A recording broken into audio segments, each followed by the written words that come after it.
Chapter 9. The next evening, as planned, we all arrived at the mall separately. I hooked up with Cassie at the food court. "Hi, what a huge surprise to see you here," I said. "Uh-huh." We did a little act for any curious controller who might be watching, pretending to be surprised to see each other. I looked at my watch. Perfect. We have 15 minutes to wander slowly toward the gap. "I saw Jake and Axe down playing video games," Cassie said. "Poor Jake. Axe is a little unpredictable when he's in human morph. While I was watching, he tried to eat a cigarette butt out of an ashtray." Andalites have no mouths and no sense of taste. So whenever Axe played human, he found the sense of taste extremely exciting. He would try to eat everything around him. I laughed at the image of Axe chewing on a cigarette butt. I was surprised I could laugh. This was not a mission I was looking forward to. We arrived at the store. "Marco says it's in the last dressing room," I reminded Cassie. "And we have to assume the people who work here in the store are all controllers." Speaking of Marco, I wonder if he made it on time. "I'm sure he did," Cassie said. "He seems to be kind of into all this lately." "Yeah, what's that about?" I muttered. Cassie shrugged.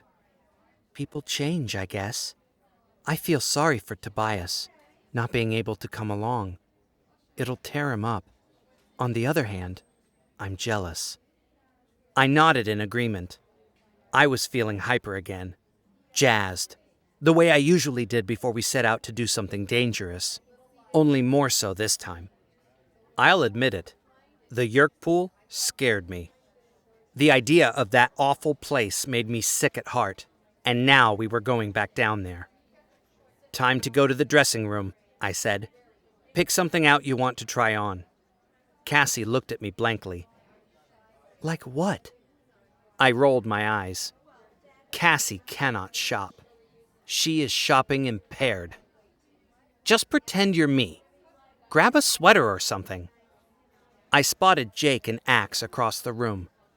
Axe's human morph is always a little surprising to see because it's a combination of DNA from Jake, Marco, Cassie, and me. He's a guy, but sort of pretty, and with a definite hint of weirdness about him. I grabbed a sweater for Cassie and held it out for her. "Like I would ever wear that," she said. "It says dry clean only." We went to the next to last dressing room and closed the door behind us. "Let's do this," I said tersely. We had all decided the best way to go in was cockroach morph. The last time we'd morphed into roaches, things had not gone well. But roaches were fast, and their senses were good enough to use for our purposes. Also, they might go unnoticed. I was not looking forward to doing the roach body again. I don't like becoming anything that can be stepped on. Besides, if you think looking at a cockroach is gross, try being one. I looked at Cassie and let out a yelp. 2 hugely long antennae were sprouting from her forehead. "Geez, you could have warned me you were starting." Morphing is not some neat, sensible process where you just gradually become something else. It is much weirder than that. Different changes happen at different times. Body parts appear suddenly. Other parts disappear, and the sizes don't always match up till the end. The first change on Cassie was the sudden appearance of the antenna, which shot straight out of her forehead like 2 fishing poles. Then, her skin started to get crispy looking. At the same time, we were both shrinking, which feels just like falling. I mean, you see the walls shooting up, higher and higher. You see the ground rushing up at you like you're a parachutist whose chute didn't open. Unfortunately, since it was a dressing room, there were mirrors on 2 sides. "Ah!" I cried, startled by the nauseating sight of the skin on my back melting into 2 huge, hard brown wings. Cassie was too far gone to say, "Shh," but she held one of her hands up to what was left of her lips. Just then, her extra legs came popping out of her stomach, and I think I would have yelped again, except that I no longer had a mouth. I heard a slurping sound as the last of my bones dissolved, and I sagged into my exoskeleton. My clothing was piled around me like a huge collapsed tent. Human sight was gone now. What I could see was vague and muddy and shattered into 1,000 pieces. But I'd had practice being a roach. I could make some sense of the roach's confusing way of seeing, and there were compensations. The antennae that had sprouted from my head were amazingly good at reading vibrations and smells. You okay? I asked Cassie. I'm trapped under my own genes, she said. No, wait.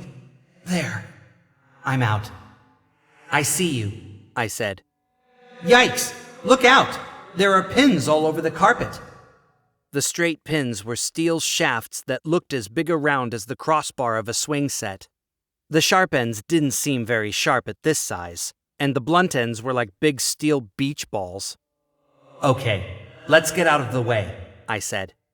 We scurried on our 6 legs over to a corner underneath the small triangular seat. Man, this roach brain really wants to run, Cassie said. Tell me about it, I agreed. When you first morph an animal, it is almost always a struggle to adjust to its particular instincts. We had morphed roaches before, so we were prepared.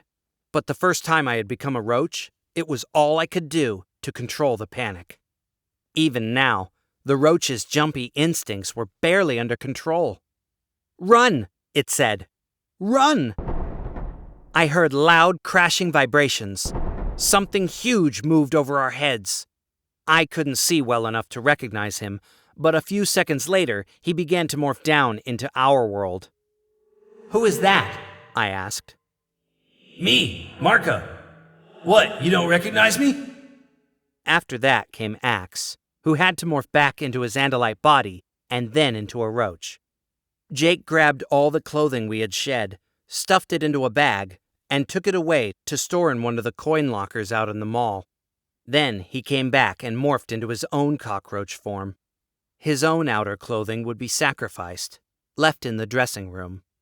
That would look strange, but not as strange as 5 separate sets of clothing.